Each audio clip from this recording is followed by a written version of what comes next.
Halo, sugeng pepanggihan maneh. Dino iki aku duwe cerita sing jujur wae, renyuhake banget. Judule Tali Sepatu. Ketoke ceritane prasaja, tapi pokoke nggawe kita mikir dawa. Wis, ra usah suwe-suwe, ayo langsung wae mlebu ning ceritane. Saiki coba bayangna sedelo. Sampean lagi santai, ujug-ujug ana notifikasi WhatsApp mlebu saka nomor sing blas ra kenal. Isine, nggawe kaget tenan. Kula Tia Irawati ingkang nalika kelas 7 riyen tali sepatu kula dipun potong Pak Eko. Kira-kira piye perasaanmu? Atine langsung mak tratap to? Bingung, campur kaget. Nah, kuwi sing dirasake Pak Eko. Pesen singkat kuwi langsung nggawa dheweke bali menyang kenangan 6 tahun kepungkur. Langsung dah, ing pikiran kita muncul pitakonan-pitakonan. Sopo ta jane Tia iki? Terus, ceritane piye kok tali sepatune tekan dipotong bareng? Kenangan lawas apa sing dumadaan muncul maneh iki? Oke, kanggo njawab pitakonan kuwi, ayo takjak melumpat wektu, mundur 6 tahun kepungkur, menyang jaman nalika Pak Eko isih dadi guru sing paling diwedeni sak sekolahan. 6 tahun kepungkur ya, 6 tahun. Pak Eko iki duwe julukan lho, guru killer. Wih, krungu jenenge wae murid-murid wis langsung keder. Nek arep papageng ning koridor mending balik arah timbangane kena cemprot. Lah terus, guru killer kuwi maksude piye toh? Gampange ngene, iki tipe guru sing super duper disiplin. Pokoke kabeh kudu manut aturan.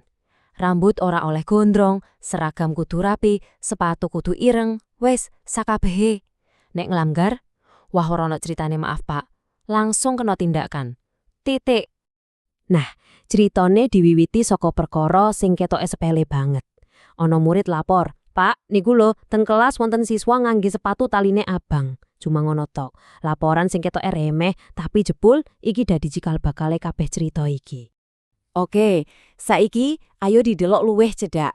Iki lho insiden sing dadi jantung ceritane. Kedadian sing ora bakal dilalekake karo Tia, insiden tali sepatu abang.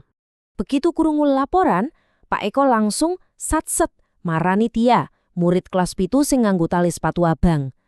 Tia yo wis nyoba jelase, "Pak, tali sepatu kula sing ireng pedot," utawa mungkin alasan liyane lah. Tapi, opo Pak Eko ngrungokke? Blas. Kanggo dheweke aturan nomor 1, ora ana sing jenenge toleransi, ora ana alasan. Carane Pak Eko ngukum iki sing gawe nyesek. Dheweke ora bengok-bengok, ora nesu-nesu, justru adem, kalem lan prosedural banget. Coba bayangna ya, tali sepatu abang kuwi didhawuhi nglempit dadi 3. Terus Tia kon nyekel pucuk 1, Pak Eko nyekel pucuk 1. Durung rampung, Tia isih kon nyelek gunting kancane. Banjur kon ngetok dhewe pas ning tengahe. Wih, piye rasane coba? Iki dudu mung hukuman tapi piwulang sing nancep banget. Bar kedadian kuliah, suasanane mesti dadi sepi. Tia mung bisa ngomong olon, meh ora krungu. "Nggih Pak, mboten badhe kula wangsuli malih." Ceritane ing dina kuwi mungkin rampung, tapi kenangane wah jelas isi ninggalake bekas sing jero. Wes saiki, ayo laliake masa lalu. Kita melumpat maneh, bali menyang masa saiki. 6 tahun wis liwat loh, wektu sing ora sedelo, lan sakwise Pak Eko kelingan maneh karo memori lawas kuwi, jebule ana plot twist sing ora disangka-sangka babar pisan.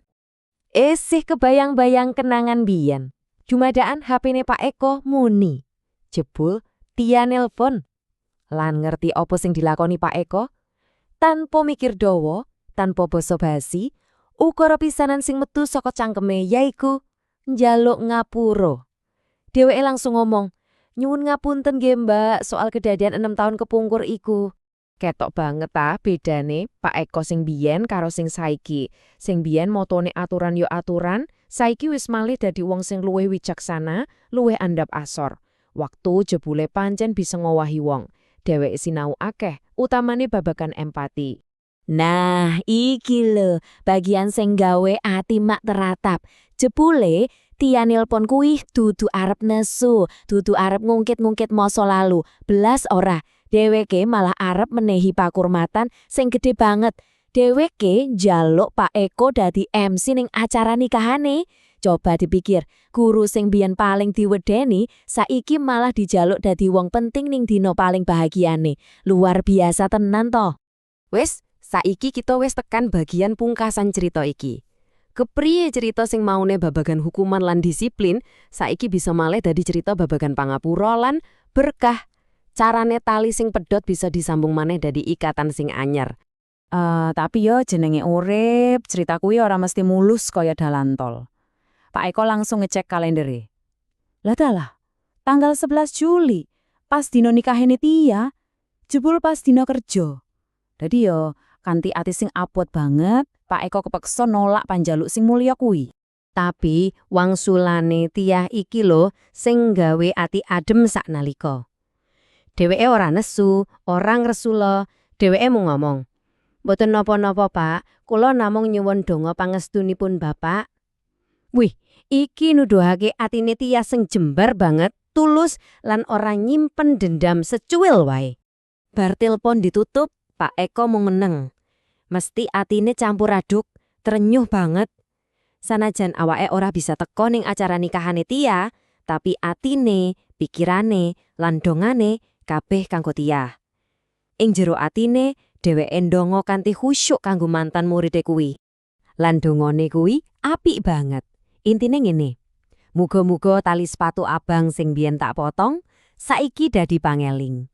Pangeling supaya tali katresnan sing arep mbok sambung karo bojomu bisa dadi ikatan sing langgeng, sing ora bakal pedhot selawase. Ngrenyuhake to? Carane simbol hukuman malih dadi donga sing paling apik. Nah, saka cerita iki kita bisa sinau akeh ya. Kadang tumindak sing menurut kita cilik utawa sepele, sing mungkin wis kita lalekake, jebul bisa ninggalake bekas sing jero banget ning uripe wong liya. Saiki coba diangen-angen, tumindak cilik apa sing mungkin kelingan utawa malah kelalen, sing jebule melu bentuk cerita uripmu nganti saiki. Matur nuwun sanget wis ngetutake cerita iki, muga-muga ana manfaate.